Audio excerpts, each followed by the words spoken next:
Right. Right. If we all migrate or we all leave the place, then you imagine how much damage happens to the economy and the place. Right. Right. Could you, since you've studied the industry from close quarters over the years, and specifically looking at the last year, could you break down the impact of the entire manufacturing and services value chain for the automotive sector in terms of the job impact that could have been witnessed at the OE level and at the tier one, tier two supplier level, right down to the ancillaries who are operating in the aftermarket? Who would have been hit the most? See, it is top-down approach. It starts from OEM level because they Right. are the takers. They are the takers, the bottom level, the people chain reaction vendors. If they Right. cut down the requirement, automatically there is a cascading effect down below. It Right. happens. Right. So it proportionately goes down below.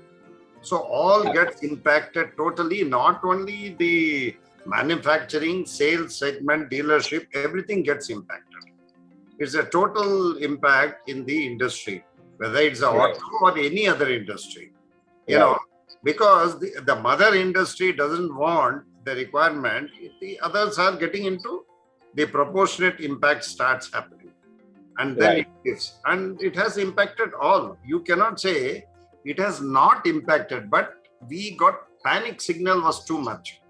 Right. Right. We got panicked. I'm not telling that we have no one has impacted. That's not a correct statement. Right. People It's have about been who has handled. It's about who's handled it better. Right. correct. How we manage our show is very important, The Right. true Right. leadership model is required, and we should not create panic situation everywhere. Then it becomes a big problem because see, these workforce are looking up and seeing the reactions of the top. If top is panic, they get panic. "Hey, what is going to happen? I don't know whether he Right. can manage or not." That's very important. Absolutely. Absolutely. Again, are you able to distinguish between the typical white collar jobs and blue collar jobs? Yeah, because see, the blue collar job is a critical mass, and white collar job is a brain count. I call it the limited mass, which controls. Right. Right. So obviously, and the white collar job goes for research and development, general management, and etc. etc. etc. Right. Blue collar is a total critical mass, that the populated mass, which creates the entire system into activity. Right. It really vibrates that. So there has been an impact, both the places. We can't say no. There has been an impact in both the places. And then actually, many of the industries, they started thinking this is the right time. We can downsize and try to create our recost structure. Right. You got my Right. point. So there has been an impact in the model that people with a higher cost can be reduced to a lower cost, and we create a manageable situation. Right. So maybe many, I don't know, many of the general feeling is that many of the industry thought, why can't I improve my bottom line and take advantage of this situation? Right. There's been that Right. trend also. Right. Right. Normally, nobody will openly say that, but it is the reality. People have done that. And also, many of them, affordability issues came, so they wanted to cut down the size of the thing. But I always say that for any industry, if you are looking into a cost, you must focus on wastages, rework, overtime, all those things. Just don't look at manpower as a cost factor. Right. Right. The problem with us is that whenever we talk of cost, first we run to manpower. How much man you can reduce? That's not a correct thing. Right. If you are reducing man, that means you have done a wrong recruitment. Why did you recruit them Right. then? So again, I said, now it becomes a matter of convenience. Okay, today I'll keep it 5-10 people. Afterwards, I'll reduce it to 3. Right. That's not the right way to approach to an industry. It should be absolutely tailor-made, correctly done. And we have to always remember, one man, if I try to disturb him, his family, 3-4 people gets disturbed. Right. Right. No? So Yes, we it's a change. have to understand the essence of what you call removing people.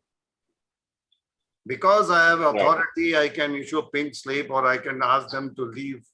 Then my question comes, then why did you hire them?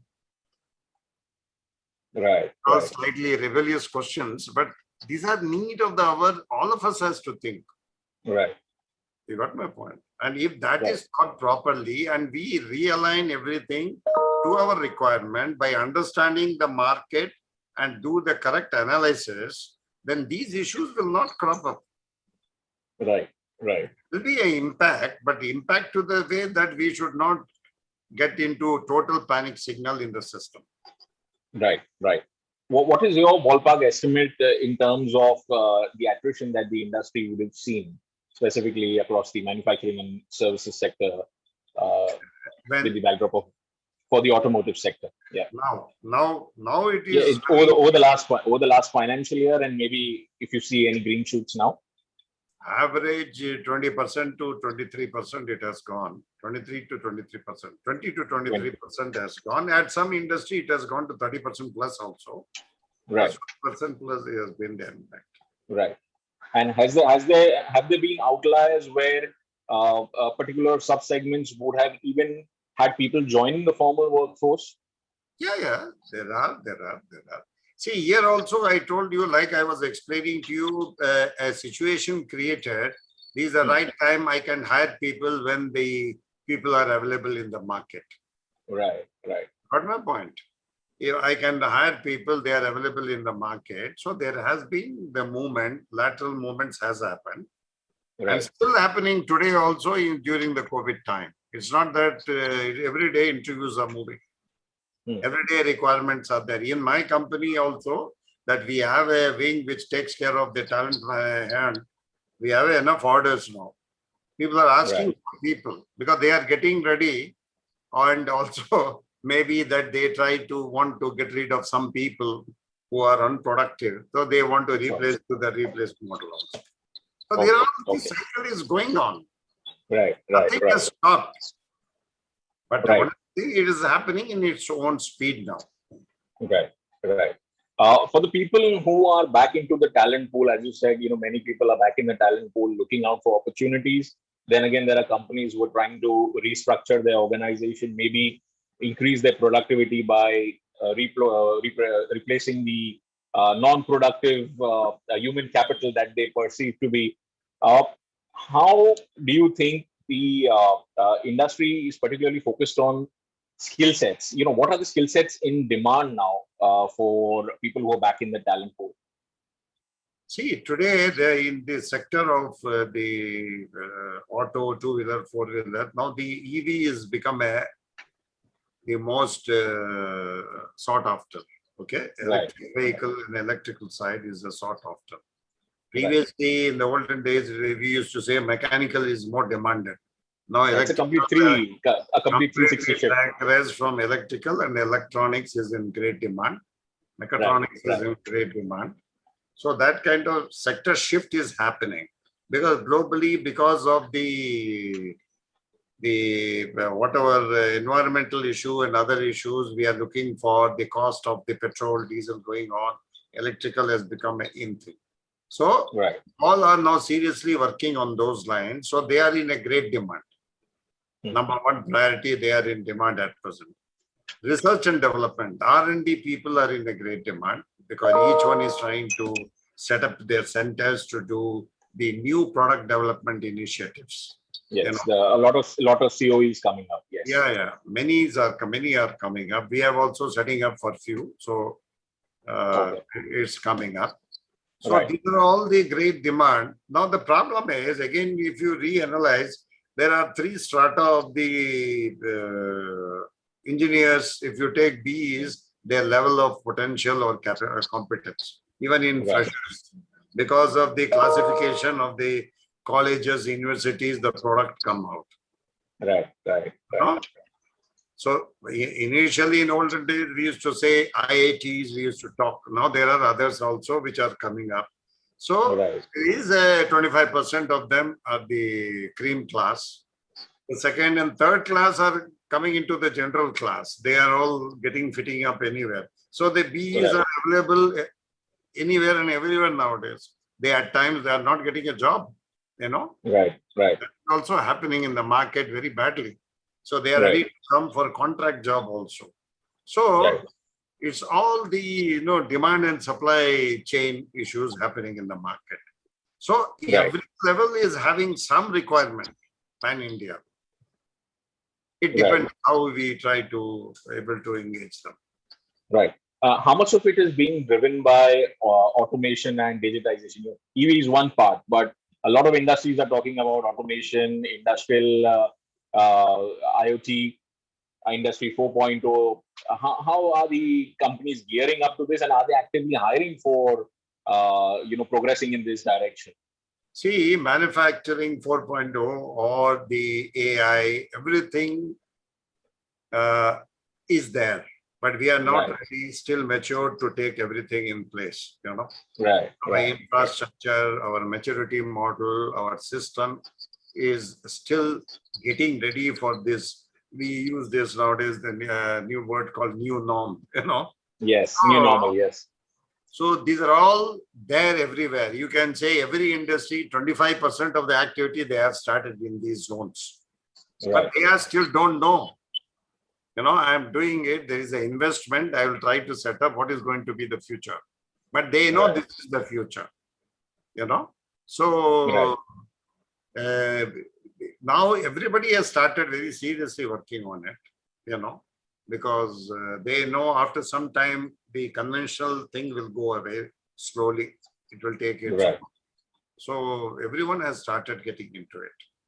Right. But do you particularly see it impacting the blue collar jobs with companies gearing or at least aspiring to have lesser manual intervention?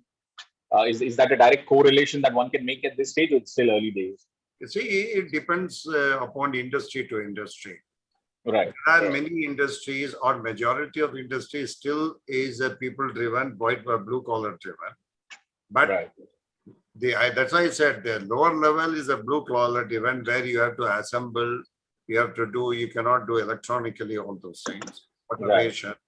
We have still not gone for robotic era. We are getting into it, but it's going to take time. So there is going to be impact in future. For the present, I can't call it as an impact. There is a kind of ripple effect is going on in the system. Right. There is a disturbance. There is a disturbance. But even the people who are getting into these zones, that means the investors or promoters, they are still not fully ready with all the things, because they are still not fully convinced. So maybe in the coming future, it is going to happen. Then we have to see. That's why we are talking about reskilling. Yes. Reskilling and upskilling has come today as an order of the day. That's why each industry should look at their people who have a right attitude, right loyalty. Whether we don't use the word loyalty nowadays, but still, we are basically Indians. We have everything in the background invisibly. In front end, we will not say. So we would like to see the people who are committed, and we train them, we reskill them, they stay on with you. They will be a part of your system. So that part has started, Yes, since you brought up the term loyalty or perceived loyalty, a lot of reports are coming up on the whole concept of work from home and assessing the employee's engagement, from which employee is eager to rush back to the physical office space. So what is your take on that trend? I am myself suffering. When I called my office people and I said, you vote, how many of you would like to do work from home? How many would like to work from office? Actually, honestly, I was shocked. 80% said, sir, we would like to work from office. Okay.